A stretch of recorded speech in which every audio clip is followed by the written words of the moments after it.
Hey everyone, welcome back to Direct Focus. We're continuing our journey through Steven Spielberg's directorial career. Last time, we returned to our regular animated format for The Lost World, Jurassic Park. Before that, I had dropped the format for Schindler's List. As you can tell, we're once again breaking format out of respect for the subject matter.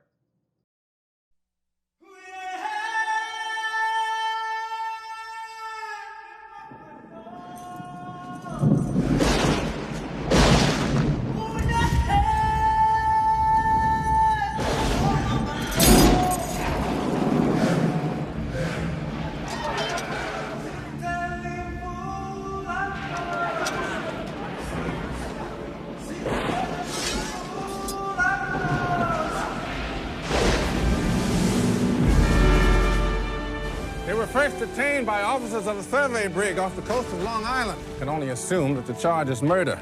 We do hereby claim salvage on the high seas of the Spanish ship La Amistad and all her cargo. Your Honor, here are the true owners of these slaves. These slaves, Your Honor, are by rights the property of Spain. You and this young so-called lawyer have proven you know what they are. They're Africans. Congratulations. What you don't know is who they are. This could take us all one long step closer to civil war. Immediately surrender these goods! Our president has appealed the decision to our Supreme Court. We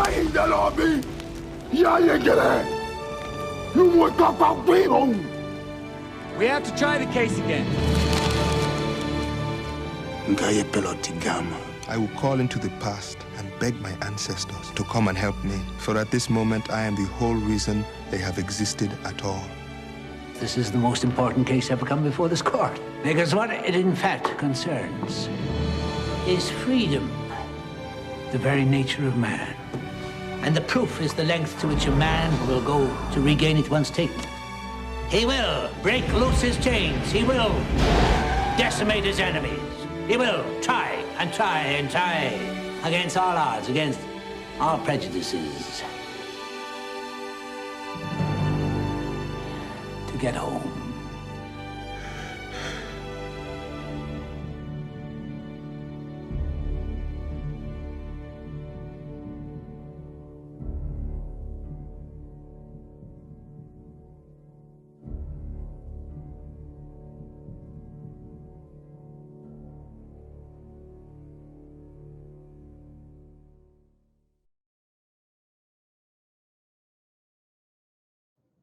If you remember last episode, we talked a bit about Spielberg being disenchanted with his hollow dino follow-up. He craved something with more substance. He's something with some humanity.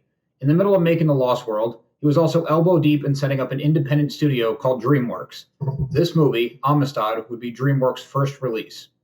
Despite being so busy when David Franzoni's script for Amistad crossed his path, he felt he had to go for it. Franzoni would later go on to write Gladiator in 2000. The core of Amistad is the question of basic human rights. The movie takes place in 1840s America and raises questions on some of America's founding principles of freedom, and more specifically, who should be entitled to it. Spielberg was a bit wary, though never unsure of his purpose, given the reaction many members of the black audience had to The Color Purple. Where stark black and white films sold the tone of Schindler's List, Spielberg and his cinematographer, Janusz Kaminski, sorry if I'm butchering that name, took Amistad in a new but equally effective direction. Kaminski was also the cinematographer for Schindler's List. Coming up later in the series, Kaminski would also be the one to deliver the amazing looks in the criminally underrated Warhorse, but we'll get there. Kaminski gave Amistad looks of sharp contrast, deep shadows, and big highlights. Lots of atmospheric tricks are established through shafts of light. When the movie needs to be brutal, it is unapologetically so. Shooting the film in color lets Spielberg use said colors with great meaning. Cold tints in the prison sequences and warm tones for the aristocratic locations. To keep the movie feeling intimate, the camera work and movement is kept to a minimum. Panning dollar shots gave the movie a cinematic feel without blowing it wide open. By this point, Spielberg was very much a household name. Being one of the greatest working directors means that Spielberg's films could easily be stocked with huge talents. I forgot, or maybe never even knew, how stuffed this cast actually is. Anthony Hopkins, Morgan Freeman, Matthew McConaughey, Djimon Hounsou, again, sorry for butchering the name, Stellan Skarsgård, Chiwetel Ejiofor, and Anna Paquin, just to name a few. Amongst the cast are 5 Oscar winners, 6 Oscar nominees. I don't know if this is a record, but it can't be all that common of an occurrence. This was the theatrical debut for breakout Digimon Hansu, who has never really been a leading man, but is always great when he gets cast. Anthony Hopkins, ever the professional, managed to deliver a staggering 7-page speech in a single take. The crew was floored, including Spielberg. Spielberg is so impressed by the performance, he called Hopkins, who goes by Tony to people he knows, Sir Anthony for the remainder of the shoot. If you're following along and keeping score on the Spielbergisms, this is one of the few movies that doesn't contain child perspectives or a strained father-son relationship. It does focus on a distressed people and their path to live their lives as they should be allowed. While Spielberg doesn't have the personal history with slavery, being tied to a historically oppressed group gave him the emotional resonance to tell the story in a way it should be told. Studios, and to some extent Spielberg himself, didn't see Schindler's List becoming a massive financial success. They were wrong. Amistad, however, opened to a mere $4.5 million. It had a budget of $36 million and would only go on to gross $44 million worldwide. I have to wonder if releasing such a heavy, serious movie during the holiday season was ill-advised. Amistad was accepted by critics and received 4 Oscar nominations, but would not go on to win any of them. Keeping to his tight shooting schedules, Amistad was shot in a single month, 31 days. Out of those days, McConaughey worked for 28 of them.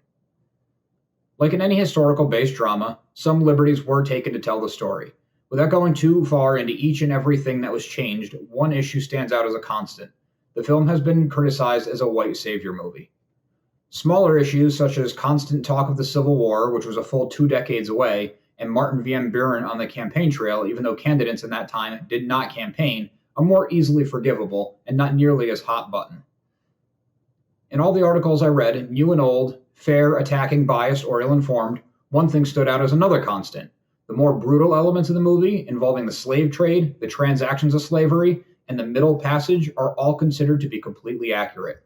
These scenes are hard to sit through, but are important for the educational aspects and gravity of the movie. Many movies that do deal with the slave trade don't go into this much detail on exactly how it must have been. While not his most successful movie commercially, or one that audience really cling to over time, Amistad is well made, well acted, and well shot. It tells a piece of human history that should not be forgotten. The movie is not without its flaws, but the intentions and what it does right outweigh its transgressions. Please remember to subscribe to our channel. We're constantly working on new segments. Also remember to listen to So Wizard Podcast every single week wherever you get your podcasts. Check out SoWizardPodcast.com for reviews, recommendations, merchandise, and more. A few new t-shirt, hoodie, and tank top designs were just added to the merchandise page, so check that out as well. But also be sure to check out So Wizard on Patreon, where you can support the show and get bonus content. We love hearing feedback, so leave something in the comments or drop us a line on social media. All of our accounts can be found at the video.